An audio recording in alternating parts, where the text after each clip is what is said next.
Hello everyone, welcome to Sir Psych, and today is going to be the start of a new on and off series for the channel called Abnormal Psychology. Now, abnormal psychology is a subsection of psychology that is really the child or the entry to clinical psychology. It's the study of what makes something abnormal in terms of the human mind and the human psyche. And I wanted to go through abnormal psychology and talk about some of the basics and explain to you some of the things that I learned through my college degree, because this is my favorite subsection of psychology, and as someone who wants to be a clinical psychologist one day, I think that there's interesting things to talk about. So today we're going to start this series by talking about disorders and how you define what a disorder is in abnormal psychology, because it's really important to know what makes a disorder, because then you can start to think about how to treat it. You can't know how to treat something until you fully define what the problem is. I hope you enjoy. Let's get into it.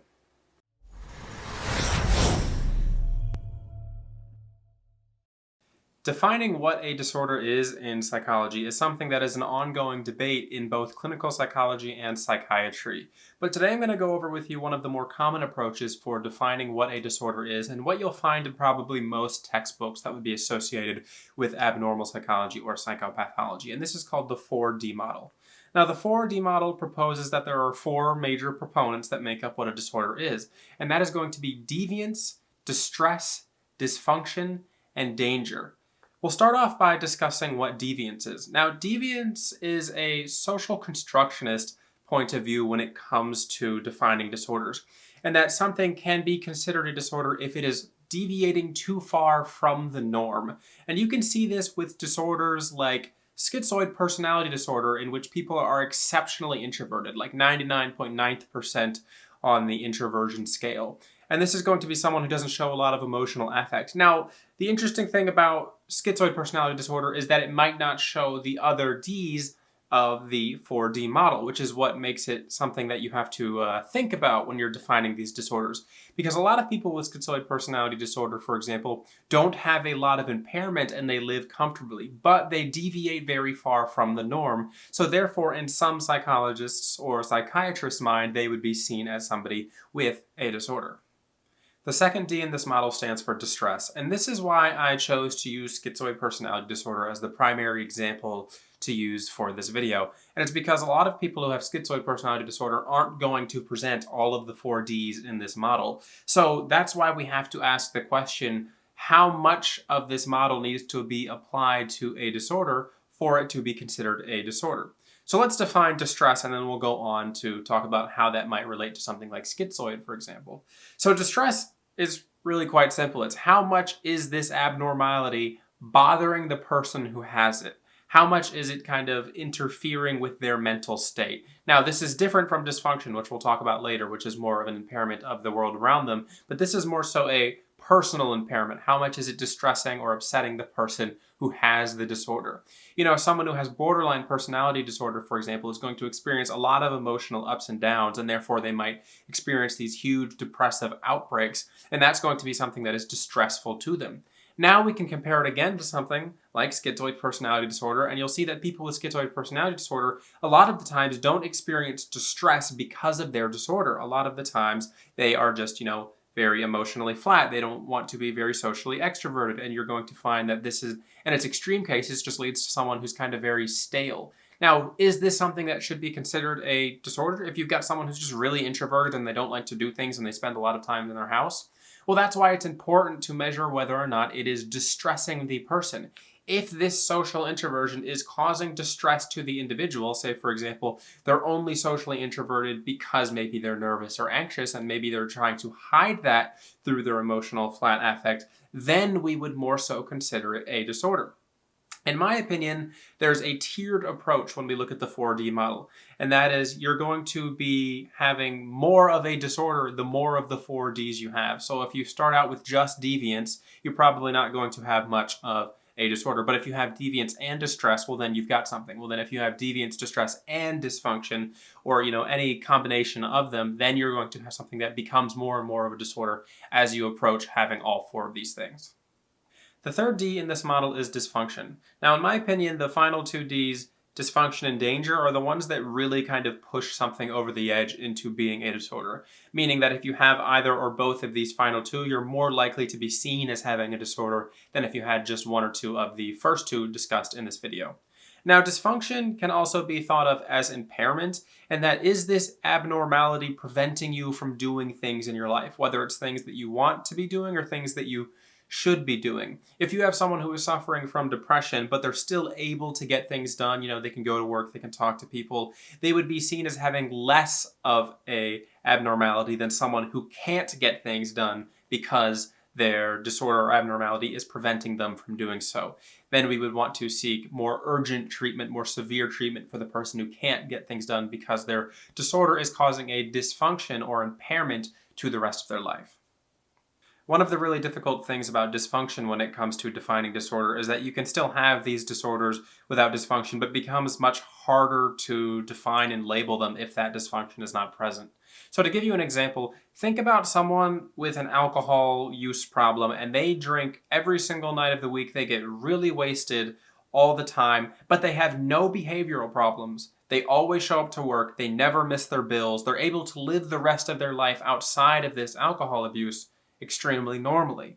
Is this somebody with a disorder? Well, that's the question. If this person went to a doctor or psychiatrist, the doctor or psychiatrist would probably say, look, you probably need to start drinking less, but they wouldn't label them as somebody with a disorder, even though they might be consuming more or abusing alcohol more than somebody else who has the disorder, but does have dysfunction associated with it. So that's why it can get really hard to sometimes understand disorders, because doctors, psychiatrists, psychologists may not recognize that somebody does have a problem if they can't see that dysfunction, which is why it's really important to understand the kind of core motivations as to why somebody might be abusing alcohol, why somebody might be engaging in these negative behaviors for extended periods of time repeatedly, even if it's not causing them social dysfunction, or maybe they're working really hard in their life to overcome these dysfunctions so they can continue using these negative means as some form of emotional coping, which is what the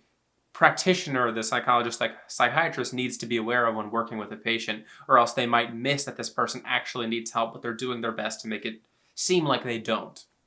The final variable of the 4D model is danger, and this one is the most obvious in my opinion. Is your disorder, is your abnormality putting either yourself or other people in danger? Are you at risk of suicide, murder, self-harm, the harm of others, these sorts of things? Now, this one is really going to be one that I think kind of skyrockets something to the top of the list of this is probably a disorder. If you have a mental issue and you're either putting yourself or others in danger, most psychiatrists, doctors, psychologists are going to be willing to treat it as a disorder right off the bat. And I think this is the one a lot of the times that can almost be exaggerated in the eyes of the patient sometimes, because a lot of the times people will resort to either self or other harm for attention, for a cry of help. I am seeking to harm myself because I want my problem to be seen, is something that I think that we can really see when it comes to people who might be in distress. So that's why a lot of the times it is unfortunately the thing that is seen as the thing that is a disorder. I wish it would be easier to recognize disorders outside of danger much easier, but it's not, because it's just difficult. It's difficult to really see into people's minds, especially if you're a psychologist or a practitioner and you've just met a client or patient and you really don't understand them, and all you have is this kind of entry sheet of, oh wait, why are you here today? Why did you come to me? And if on that list something like attempted suicide is there, the psychiatrist is much more likely to treat that very seriously than something like, oh, I struggle to get out of bed in the morning, right? It's difficult to compare and contrast these two things in the eyes of a psychologist, but it's important for practitioners and just people in the general public to be aware of the other variables that make up a disorder as well, because somebody who doesn't have the danger aspect of a disorder can be struggling just as much as somebody who does have the danger aspect. They're just presenting it in different ways. But the danger one is obviously the variable that kind of skyrockets it to, we need to make sure that this is taken care of because we don't want them to hurt themselves or others in a very direct manner. So those are the 4 Ds of disorders in terms of abnormal psychology. If you're somebody on the outside without any psychological, experience, you're not somebody who's going to be working with patients or clients or anything, I think one of the biggest things that you can look out for is dysfunction in danger. Because if you have a friend or family member and they're no longer able to accomplish the basic things that they usually do, and for some reason they've like stopped doing those things, that's when you might want to reach out and be like, hey, are you all right? Are you doing okay? And of course, danger. If they're putting themselves or other people in danger, then you would want to contact somebody and try to get help for this person. But I think just being aware of these 4 variables can help you better recognize maybe if a friend or family member or somebody important to you is struggling with some sort of disorder. Now, you should never ever label a friend with a disorder if you're not somebody who has the professional experience to do so. You just shouldn't do that. Now, you could suggest to a friend or family member, hey, I recognize that you have these issues. I think maybe you have some sort of disorder. I saw this thing or that I read online. I see that maybe you're struggling. Have you considered looking into it just to see if this is the case? But you shouldn't ever tell somebody, hey, you have this, you are this, because that really puts them in that box of negative thinking, and you can kind of imprint those thoughts into them, and it's dangerous to start doing that. But it is okay to maybe suggest, hey, I think you might want to, look at this aspect of your life and decide, do you feel like you're functioning okay? Are you struggling with this? Would you like to maybe seek help? Do you think that there's a problem? And then they can move from there. So let me know down in the comment section below, what did you think about this video? Would you like to see more abnormal psychology videos? Abnormal psych is my favorite topic in psychology, even more so than personality psychology, really. So I wouldn't mind talking more about this. Just let me know what you think down below. If you're interested in personality psychology and personality type, I do have personality typing sessions available at my website, asurapsych.com, if you're interested in working with me to find out what your personality type is and what that means for you. I also have coaching available through my website, asurapsych.com. And if you'd like to support me further, you can also support me on Patreon. Thank you so much. This has been Asura from Asura Psych. Have a good one.